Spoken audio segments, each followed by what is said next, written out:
Radio Classique, Comment j'ai réussi avec François Geffrier. Et avec les conseillers HSBC, experts de vos projets. Jusqu'où peut-on aller quand on est bien informé? Bonjour Philippe Guéret. Bonjour. Bienvenue sur Radio Classique. Vous êtes le cofondateur de M2I Life Sciences. Je le prononce bien comme ça? C'est parfait. C'est parfait. Vous aidez les agriculteurs à lutter contre les insectes avec une méthode douce, on peut le dire comme ça? C'est exactement ça. Oui, c'est-à-dire, quelle est cette méthode? Quel est votre produit? En fait, on va substituer les insecticides totalement ou partiellement en utilisant le moyen de communication des insectes entre eux qui sont les odeurs. Et on va créer des leurres grâce à ces odeurs pour les détourner des cultures qu'on veut protéger. Mais vous allez, j'imagine, un tout petit peu plus loin que la citronnelle ou les choses qu'on peut faire brûler pour éloigner les moustiques quand on fait du camping?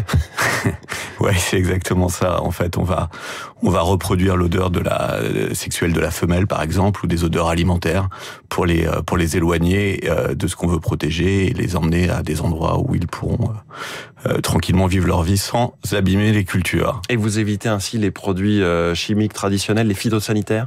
C'est exactement ça. On va limiter la consommation de produits insecticides conventionnels et on va soit totalement la supprimer, soit la réduire significativement pour maintenir un écosystème positif. Comment ça se déploie sur le terrain? C'est des pulvérisations? C'est toutes les méthodes que les agriculteurs ont l'habitude d'utiliser. Oui, c'est exactement ça. Ça peut être leur pulvérisateur traditionnel, ça peut être manuel. Ça va s'adapter dans les différents pays du monde en fonction des habitudes des agriculteurs et des géographies et des climats dans lesquels ils sont. Et vos clients, ce sont les agriculteurs en direct? Non, on utilise des distributeurs dans le monde entier, qui soient des distributeurs internationaux ou des distributeurs locaux, pour avoir le plus rapide développement des produits et que les agriculteurs puissent y avoir accès. On comprend que votre activité est issue d'une grosse recherche, beaucoup d'innovation, vous avez des dizaines de chercheurs. Comment est-ce que votre produit est regardé et utilisé, finalement regardé par la filière? Ça a été le début quand on a commencé en 2013. C'est une boîte qui est très jeune, elle a juste 10 ans là, quasiment jour pour jour à aujourd'hui. On a fait le tour de toutes les associations d'environnement, on a fait le tour de toutes les associations sectorielles. Et je dirais que tout le monde le regarde très positivement. Je crois qu'aujourd'hui il y a une volonté de l'agriculteur au pouvoir public, en passant par les associations environnementalistes, justement de organiser la transition agroécologique. Et on oublie souvent le terme transition.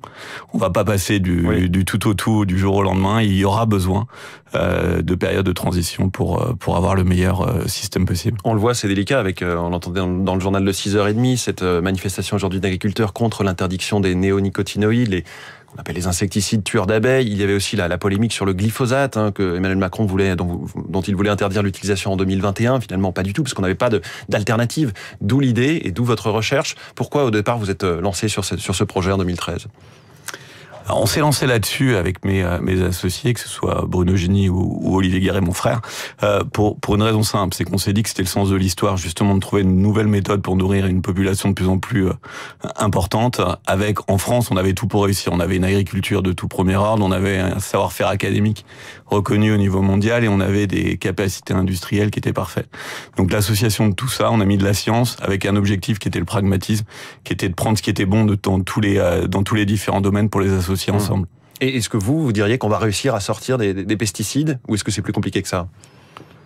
On va réussir la transition agroécologique. Je vais plutôt vous répondre comme ça. Avec différentes méthodes, c'est ce que je comprends. Exactement. Ouais. En fait, ça n'existera plus le produit systémique qui réglait tous les problèmes comme ça a été le cas dans le passé.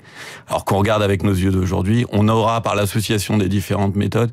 Et il y a une volonté globale. Il n'y a pas la plus grande majorité veulent changer les choses. Les agriculteurs les premiers d'ailleurs. Et vous qui êtes au cœur de cet enjeu-là, j'imagine, vous faites du business et ça ne doit pas être si simple de se placer dans cet éternel débat très polarisé en ce moment entre, en gros, agriculteurs contre écolos, quoi. Mais justement, c'est parce que on a trop longtemps opposé les deux mondes. En fait, il faut juste les faire travailler ensemble. Et vous savez, une société comme la nôtre fait, par exemple, travailler autant avec des organisations comme la FNSEA, que le WWF. Et justement, on peut les faire travailler tout ça ensemble, parce que les solutions, elles existent. Mais c'est du temps long. Il faut accepter que l'industrie, l'agriculture, c'est du temps long et il y a une nécessité d'accompagner ça. Et on a le pouvoir en France de créer des leaders mondiaux dans ce domaine et on doit le faire.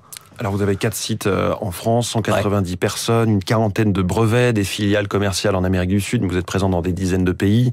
Vos produits ont permis d'économiser 22 000 tonnes de pesticides. Est-ce que vous pourriez devenir un champion mondial, une licorne, une pépite française ou européenne de l'innovation et de cette chimie agricole?